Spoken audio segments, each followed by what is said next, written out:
No longer bound by the baggage of movie adaptations, Dragon Ball Super finally moves into the Champa Saga. Brand new training suits, the explosive entrance of Champa and Vados, Champa and Beerus fighting each other, 12 universes, a big tournament on the way, and the Super Dragon Balls. There was a lot to take in this week's episode of Dragon Ball Super, and yet it was still very easy to follow, especially for those who've been reading the manga version of Dragon Ball Super. But this, my friends, is truly the beginning of the anime series of Dragon Ball Super. No longer having to adapt the movie storylines, we can finally move forward and see some brand new material. And you know what? This week's episode was pretty awesome. Right after the defeat of Frieza, Goku and Vegeta get right back to their training, and they're having to wear this weighted clothing, which is unlike anything that we've seen in the series. It's real big and poofy and pretty ridiculous looking, but when compared to the technology of Earth, it is leaps and bounds better, and it's also incredibly difficult to train with this stuff, but that's not going to stop Goku and Vegeta from doing some badass stuff with it by, like,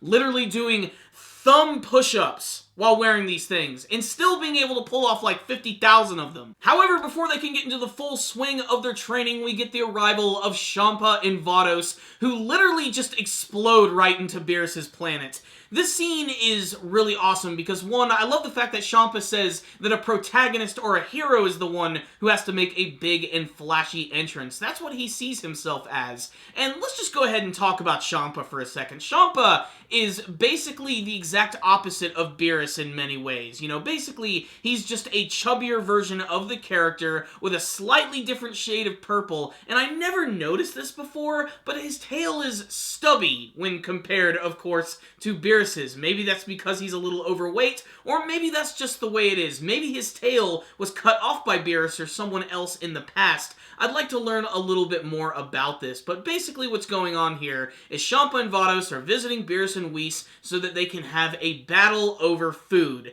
This is exactly how it went down in the manga version, albeit with some minor differences. They present each other with different types of food, with Champa bringing out these rare eggs, which everybody really seems to enjoy. I at first thought that they were probably going to end up being nasty, but then Beerus ups the ante with some cup ramen. I don't know what the series' fascination with cup ramen is. It's really not all that good. Maybe that's the joke. Champa is completely blown away by the taste of this ramen and demands to learn where it comes from, and apparently since it's from Earth in the 7th universe, it's going to exist in the 6th universe as well. But planet Earth in his universe has been completely destroyed. Apparently the humans got into a big war and destroyed everything. But now it's time to talk about the various universes within Dragon Ball Super. We get to learn that Goku and his friends live in the 7th universe, with Champa being from the 6th. But there are 12 altogether, and one massive 13th universe, which encompasses all of those together. This is a detail that I honestly didn't expect. Does that mean that there's actually like a god of destruction for the 13th universe, who's sort of like the overall like lord of the entire existence of Dragon Ball? I'm not really sure. Maybe this is the actual dragon who is summoned from those Super Dragon Balls, which are also introduced in this episode. These giant planet-sized Dragon Balls, which basically give you the power to wish for anything. And Champa is going to wish for the 7th universe's Earth. And the only way they're going to be able to fight for that is if they have a big tournament between the 7th and the 6th universes. In my personal opinion, this is the best thing that could possibly happen for the series. If there's one thing that Dragon Ball does really well, it's the tournament saga. More than half of the arcs in the series involve a martial arts tournament, and this one is going to encompass the strongest characters from the 6th and 7th universes, and I cannot wait to see them in action. Just the title of the next episode alone is going to give you an idea of how crazy this is going to get. Without a doubt, though, the best thing about this, though, is that we're going to get to see other people fighting for once, not just Goku and Vegeta. It's going to be a 5-on-5 team match, and who knows who's going to show up.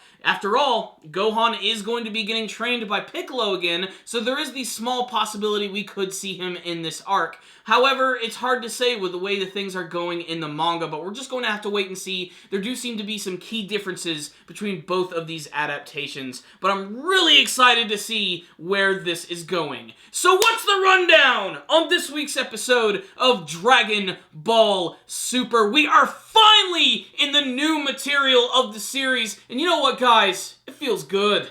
Champa is such a hilarious character, and it was really bothering me watching the episode because I kept thinking, where have I heard this voice actor before? I could not put my finger on it, and I did a little research at the end of the episode, and now I know where I've heard it from. One of my favorite anime movies of all time, and one of the very first anime that I ever saw, period, frickin' Akira. This is Kaneda, yes, the main character from Akira. This voice actor brings a lot of great energy to Champa, and I just love how over-the-top and funny this character is. He's going to be the butt of many a fat joke, but that little scuffle that he had with Beerus in this episode was cool because their raw power alone was causing everything around them to completely disintegrate. This episode was also just really funny. There were a lot of great scenes, whether it be Goku and Vegeta getting attacked by Beerus at the beginning of the episode, Champa and Vados watching from afar, or the scene where Champa was getting ready to open up Beerus' door with a blast only to get attacked himself by Beerus. This episode managed to be hilarious, action-packed, and extremely informative all at the same time,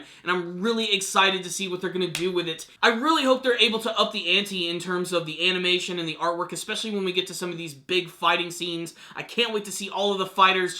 This was an exciting, fantastic setup to the first new arc of Dragon Ball Super. So I loved this episode right here. It was really classic. I'm giving it a 5 out of 5. This episode right here is the first one to start carving its brand new history in the Dragon Ball saga. So check it out, Dragon Ball fans. I love this episode, but I want to hear from you guys. Did you watch this week's episode of Dragon Ball Super? What are you excited to see between the tournaments of the 7th and the 6th universes? And what do you want to see from the rest of Dragon Ball Super? Make sure to tell me in the comment section below. You guys are awesome. Thank you for watching this video. Make sure to like the video if you would like and subscribe to the channel. And make sure to stay tuned to Super Kami Guru 9000 because now that we're moving into the first brand new arc of Dragon Ball Super, I'm going to have a lot of character discussions coming up about the heroes, about the villains, about the potential things that could be happening. So stay tuned. Things are about to get exciting. So thank you guys again for watching, and as always,